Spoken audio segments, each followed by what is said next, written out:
साथियों, आजादी के बाद दशकों तक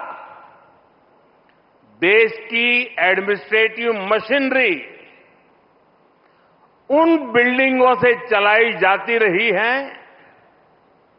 जो ब्रिटिश शासनकाल में बनी थी। आप भी जानते हैं, दशकों पहले बने इन प्रशासनिक भवनों में वर्किंग कंडीशन कितनी खराब थी, और अभी वीडियो में कुछ झलक भी देखी हमने। यहां काम करने वालों के लिए न पर्याप्त स्पेस है, न रोशनी है, न जरूरी वेंटिलेशन है। आप कल्पना कर सकते हैं, होम मिनिस्ट्री जैसी महत्वपूर्ण मिनिस्ट्री करीब 100 साल से एक ही बिल्डिंग में अपर्याप्त साधनों के साथ चल रही थी।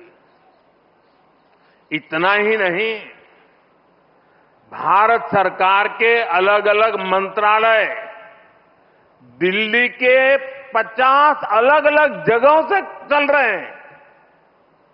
इनमें से बहुत सारे मंत्रालय तो किराए की बिल्डिंग में है। इनके किराए पर जितने रुपए खर्च हो रहे थे, वो अपने आप में बहुत बड़ा आंकड़ा है।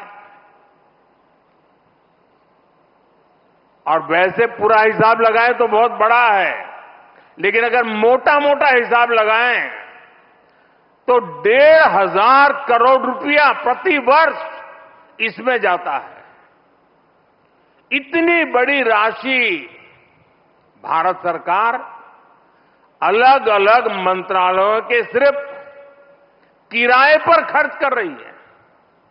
इसके अलावा एक और दिक्कत, काम की वजह से स्वाभाविक है कि कर्मचारियों का यहां से वहां आना जाना भी होता है। अनुमान है कि हर रोज 8 से 10,000 कर्मचारियों को एक मंत्रालय से दूसरे मंत्रालय में आना जाना पड़ता है।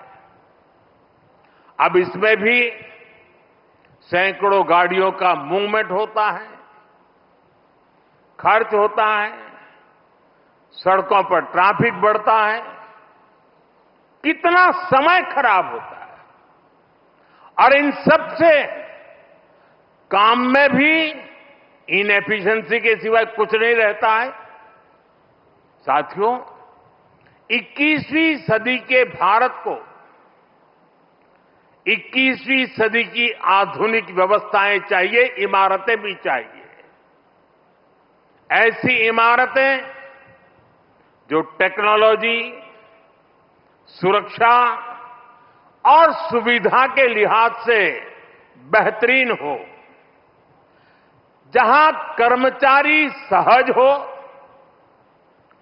फैसले तेज हो और सेवाएं सुगम हो।